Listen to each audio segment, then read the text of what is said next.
कि नारी तो क्रांति की ज्योति है, नारी तो क्रांति की ज्योति है, पूरी की पूरी सृष्टि की स्रोती है। फिर भी नारी तो क्रांति की ज्योति है, पूरी की पूरी सृष्टि की स्रोती है, फिर भी ग्रंथों में तेरा शोषण लिखा है उसको फाड़ दे। फिर भी जिन ग्रंथों में तेरा शोषण लिखा है उसको फाड़ दे और सफलता के उच्चतम शिखर पर पहुंचकर अपना झंडा गाड़ दे, अपना झंडा गाड़ दे। इस क्रांतिकारी अभिनंदन के साथ माननीय रश्मि साक्य जी।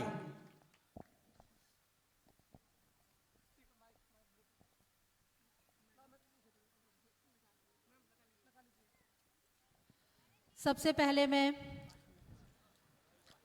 भारत के राष्ट्रध्वज तिरंगे को नमन करते हुए राज चिन्ह अशोक स्तंभ को नमन करती हूँ। समस्त भारतीय नागरिकों को समानता का अधिकार प्रदान करने वाले भारतीय संविधान को नमन करती हूँ। महामानव गौतम बुद्ध को नमन करते हुए मैं महान मानवतावादी शासक सम्राट अशोक महान को नमन करती हूँ। सदियों से अशिक्षा के बेड़ियों में जकड़ी हुई भारतीय नारी को मुक्त कराने वाली माता सावित्रीबाई फुले को नमन करती हूँ। आज के इस कार्यक्रम की अध्यक्षता कर रहे माननीय राजेश मौर्य जी, मुख्य अतिथि माननीय दीनानाथ मौर्य जी और मंचासीन अन्य प्रबुद्धजनों का मैं हार्दिक स्वागत अभिनंदन करते हुए मैं आप सभी को आज के धम्म विजय दिवस की हार्दिक मंगल कामनाएं अर्पित करती हूँ। साथ ही आज ही सम्राट अशोक कन्वेंशन हॉल की जो जमीन की आधारशिला रखी गई है उसके लिए मैं आप सभी को ढेर सारी मंगल कामनाएं और बहुत बहुत हार्दिक बधाई सभी को देती हूँ। ये सम्राट अशोक क्लब के साथियों की अथक प्रयास और जुझारूपन का परिणाम है कि आज हम इस जमीन की आधारशिला यहाँ पर रख पाए हैं। जैसे सागर में ऊर्जा होती है और बूंद बूंद मिलके सागर में ऊर्जा होती है, वैसे ही सम्राट अशोक क्लब में जो ऊर्जा है वो यहाँ के सभी जुझारू साथियों की वजह से है। किसी संगठन में ऊर्जा है, वो अगर हम एकजुट होकर एक दिशा में प्रयास करते हैं तो हमें निश्चित रूप से सफलता प्राप्त होती है और आज जो सफलता मिली है ये एकजुटता का ही परिणाम है। तो आज इस सफलता का जश्न मैं दो पंक्तियों के साथ आपके साथ मनाना चाहती हूँ कि मिली है कामयाबी हमें अपने हौसलों के दम पे, मिली है कामयाबी हमें अपने हौसलों के दम पे, पास आई है मंजिलें हमारी ख्वाहिशों के दम पे, कुछ भी खैरात में कभी यूं ही नहीं मिल जाता, बनाई है जमी खुद की अपनी हिम्मतों के दम पे। साथियों, अधिकतर लोगों के जीवन में एक टर्निंग पॉइंट आता है। हम सभी लोगों का सम्राट अशोक क्लब में आना एक टर्निंग पॉइंट है। जब से हम सम्राट अशोक क्लब से जुड़े हैं तब से हम लोगों का बातचीत करने का तरीका, बोलने का तरीका, हमारा पूरा व्यक्तित्व बदल गया है।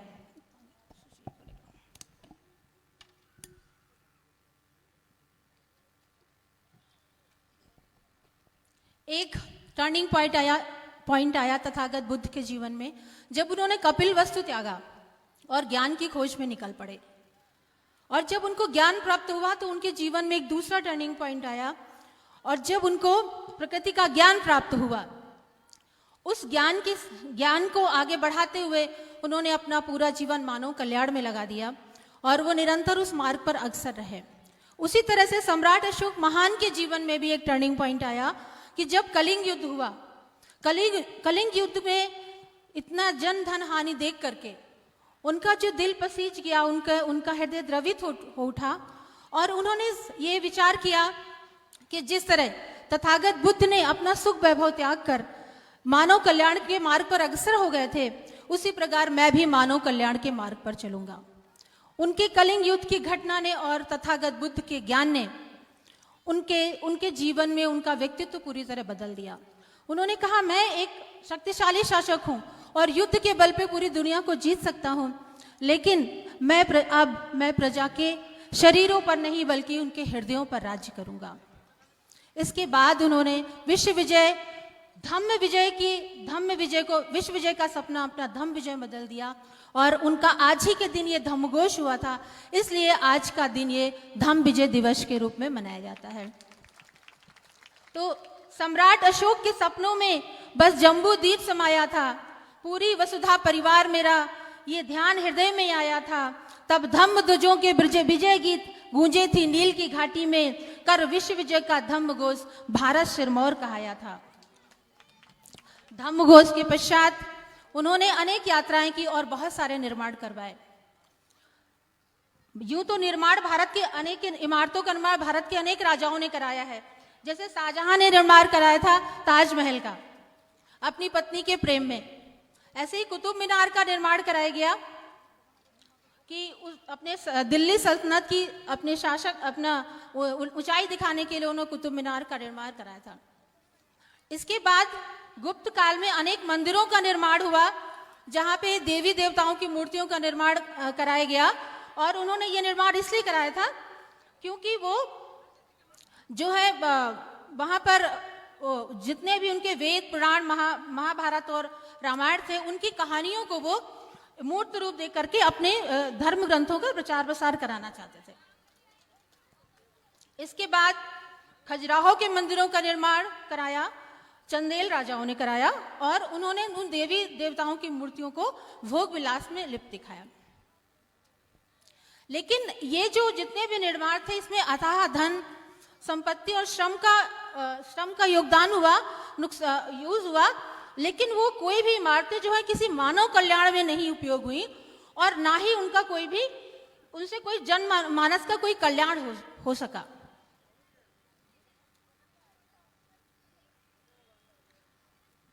लेकिन सम्राट अशोक महान ने सबसे पहले उन्होंने अपने शासनकाल में अपने राज्य में उन्होंने रास्तों पर वृक्ष लगवाए, विश्राम स्थल खुलवाए, अस्पताल खुलवाए, पशुओं और मनुष्य दोनों के लिए अस्पताल खुलवाए। इसके बाद उन्होंने स्तूपों शिलालेखों स्तंभों का निर्माण करवाया, जिन पे उन्होंने मानव कल्याणकारी शिक्षाएं लिखवाई। तो वो मानव कल्याणकारी शिक्षाएं आज भी प्रासंगिक हैं। इवन अपने वो संविधान में भी उनको पूरा उनकी नीतियों का, उनकी शिक्षाओं का पूरा उनको स्थान दिया गया है।